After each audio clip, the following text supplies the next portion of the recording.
Hey everyone, welcome to another video by Optionables. My name is Saket, and in this weekly summary, we are going to discuss about 4 parts as usual. One is the market summary, where we are going to see what happened to the markets, and in the second part we are going to discuss little about economics, and in that part we'll be covering about the RBI decision to raise interest rates by 25 basis points, and in the third part we'll be discussing our trade performance for this particular week, and finally in the fourth part we'll be discussing about the market outlook for next week. Before moving on, I would like to tell you about TRADEATHON, which is a free workshop conducted by Optionables. Last time we had done a free workshop in Bangalore in the month of November 2022, and it was a super hit. So a lot of people enjoyed attending the workshop and we had very good response. So this time we thought of doing it pan-India, and that's the reason starting from February itself, we are conducting TRADEATHON in 6 different cities across India, starting from Bangalore and ending it in Delhi. This workshop is absolutely free to attend, and I have attached the registration link in the description below. So if you are interested in attending the workshop, just register yourself. We will be selecting 100 people from the list to attend the workshop in each city. So we intend to cover anywhere around 600 to 700 people through this workshop. The second thing what I wanted to tell you about is the Target app. It's been almost around 2 weeks since we launched the Target app, and we have got again really good response over there. We have almost around 2,500 people who have registered for the application. But one thing what you have to make sure is that you need a Firstock account to actually start trading in Target. So that's the reason, in case if you don't have a Firstock account, you can end up opening a Firstock account using the link in the description and get 100 free orders. With this, we'll now quickly move on to the first chapter, that is the market summary, where we are going to look at what happened to the markets.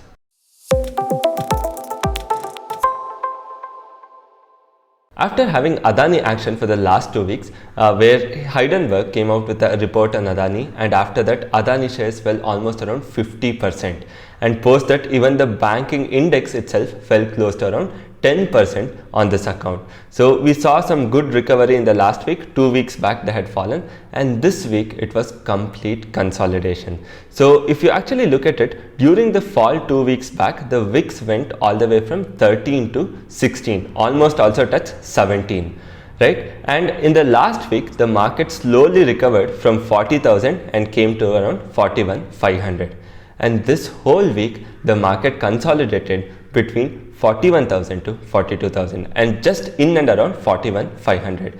So we finished the budget last week, and after the market went up, almost it's been close to around 8 days of complete consolidation in this narrow range of 41,000 to 42,000 for Bank Nifty, and Nifty too ended up consolidating in a very narrow range of 17,600 to 17,900. So it was just a 300 point range for Nifty and almost around 1000 point range for Bank Nifty, which is relatively very low. Because of this one whole week of consolidation, even the VIX cooled down from almost around 16 plus levels to just around 13 levels. So right now if you see, the VIX is around 13, and the premiums of the option too ended up cooling down because the VIX reduced. So coming to what happened to Nifty and Bank Nifty, they just moved 0.1% this week on a close to close basis. If you look at the Friday closing of last week and Friday closing of this week, it's just around 0.1%, both for Nifty and Bank Nifty. When we look at the FII DII figure, even there you see FIIs sold just around 5,000 crores this week, and DIIs bought exactly around 5,000 crores, and there was no much activity from the institutions as well. One thing what we can surely see is that FII selling has surely reduced. So right now again they have started to sell anywhere around or lesser than 1,000 crores, which is again a good news for our market. So now coming to the top gainers for the week and top losers for the week. So this week Adani stocks ended up recovering after a huge fall. So I wouldn't say all the Adani stocks, so it is just the 2 stocks, that is ports as well as enterprises. Adani Enterprises ended up doubling from the low. The low of Adani Enterprises was around 1,000 rupees when the shares fell, but it went up to almost 2,000 rupees, doubling from the bottom. So even Adani Ports too saw a good recovery, and finally Bajaj twins ended up recovering. Both Bajaj Finance and Bajaj Finserv ended up having a great rally this particular week. And on the losing side, we mainly had the metal sector. Tata Steel reported an unexpected loss of around 2000 crores, because of which it fell almost around 7 to 8%. On top of that, we also had Hero Motors, which ended up correcting, and we had the other metal sectors like Coal India and Hindalco, which ended on the losing side. So overall, Nifty was totally flat, Bank Nifty was totally flat, except for some stock specific action. We didn't see any broader index action. Except for some stock specific movements, we never got to see a broader index movement. So that is the market summary and what exactly happened to the market this week. So now we are going to discuss little bit about the RBI policy which we had this particular week. So in spite of the RBI policy also, the markets weren't that volatile. It was in a very short range where the markets were consolidating. So now we are going to summarize what exactly the RBI governor said in the press meet. So the thing is, in this monetary policy, the RBI governor actually increased the rates by 25 basis points, and this was more or less on the expected lines itself. So nothing came as a surprise. But what did come as a surprise was the RBI governor took a hawkish stance. So what exactly a hawkish stance means? That means he is not going to be accommodative about reducing the rates anytime soon. So that means they have no intention to bring down the interest rates anytime soon. Why exactly this is the case? The RBI governor told that they are trying to price in the worst case scenario. Right? So the thing is, in their assumption of projected inflation, so they have projected inflation to be around 6.7% and they reduced it to 6.5%. So there is a 0.2% reduction in their inflation forecast. So they are assuming the cost per oil barrel is to be around $95. But in reality, right now it is trading around $70 per barrel. So many economists told that it is an overestimation of inflation and the inflation is actually going to be much lower than what RBI is estimating. And that's the reason there might be a chance that RBI might go little easy in the upcoming policies. Not just that, the RBI also increased the growth forecast for India, where from the earlier 7.1%, they increased the growth forecast to 7.8%, which is actually a pretty positive news. Overall, he also gave a commentary on Indian banking system, and this was mainly because of the Adani case which came up. So he told that Indian banks are financially strong and they have a lot of liquidity and any such issue shouldn't cause a concern. Right, so even that was a pretty strong sounding statement from the governor supporting the Indian banks. So this was the overall crux of what the governor had to say in the recent monetary policy. And now we'll be going and looking at what exactly happened to our weekly performance this week. So coming to our weekly performance, last week we couldn't actually make a video on the weekly summary and weekly performance.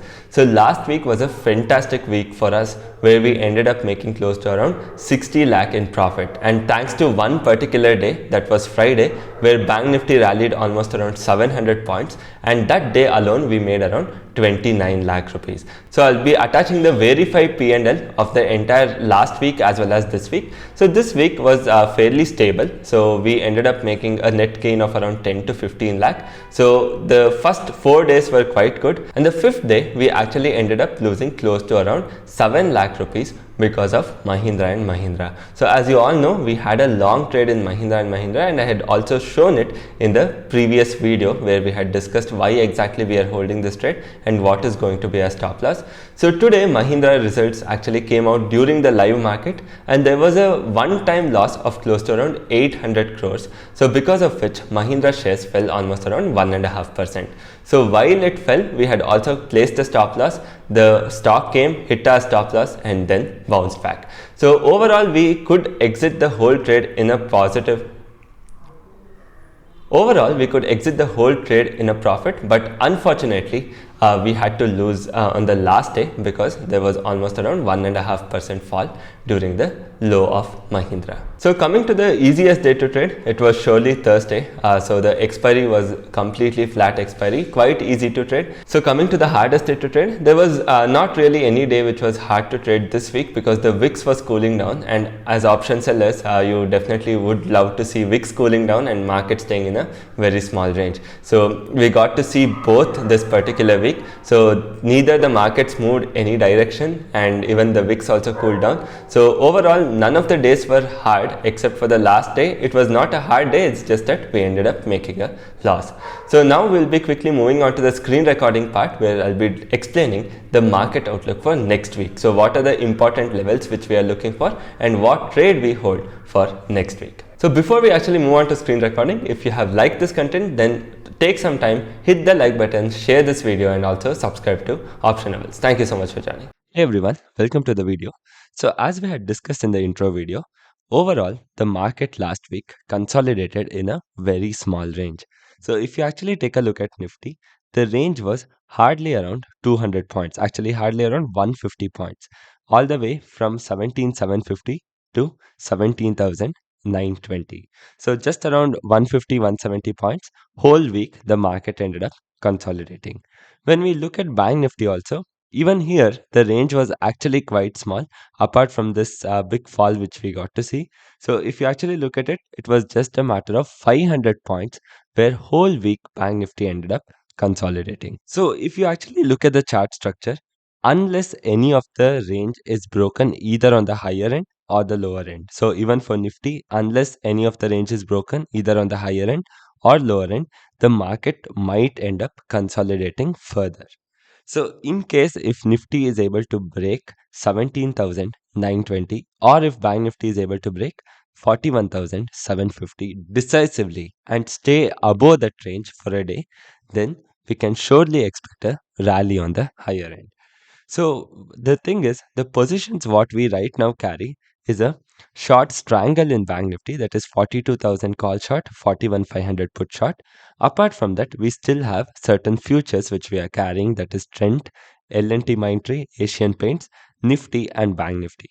So I will tell you why exactly we are carrying Nifty, Bank Nifty futures. So right now you can see from both we have made close to around a lakh, but we still continue to hold the same futures because we do expect there might be a break on the higher end, or there is a higher probability that the market can actually break on the higher end compared to market breaking on the lower end. So the idea or the trade what we are holding is very simple. So we are carrying a future with a stop loss of 41,200 on a daily closing basis or below 17,750 on a daily closing basis. So that would be somewhere over here. So either 17,750 on a daily closing basis for Nifty or 41,200 on a daily closing basis for Bank Nifty.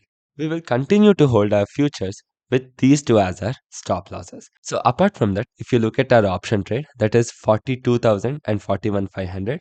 So when I actually put that on Sensibull, you do see the break evens are 41,100 and 42,400, almost close to 42,400. So we have a pretty good range, and as I told you, we'll be looking at 41,200 on the downside. So in case if we are coming towards 41,200 on the downside, then I will very quickly convert this particular short strangle into a 41,000 short straddle.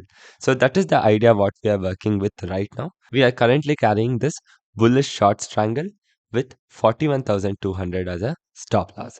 So this is the basic idea what we have. In case if the range is broken on the higher end, then we would definitely go little more bullish. So the reason behind this is fairly simple. So you can also go little more bearish or aggressively bearish if the range is broken on the lower end, because we have had one full week of consolidation. The markets have narrowed or consolidated in a very narrow range, and any breakout or a breakdown from here is going to give a pretty good directional trade.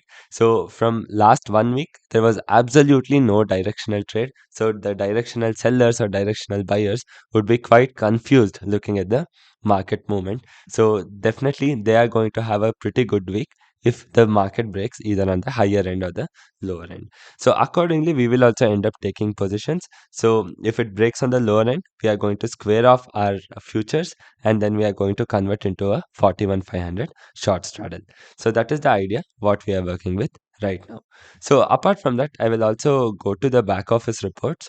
So I'll generate the verified P&L for the previous 2 weeks. So let me go to reports, P&L report. We'll be generating the report from 30th of January because last week we couldn't make a video. So that's the reason there is 2 weeks of report which is pending. So 30th of January all the way to 12th of February. So 12th of February is today. So I'm going to change this to indicative P&L and click on submit. So you can see that in the previous 2 weeks, we have generated a overall realized P&L of 56 lakh, plus we have 6 lakh of unrealized P&L. So I'm just going to go down, click on share P&L and create a verified link. We'll be sharing this link and the same will be available in the description. So don't forget to check that out. So with this, we also come to the end of this video. If you have liked the video, do not forget to hit the like button, share this video and subscribe to Optionables.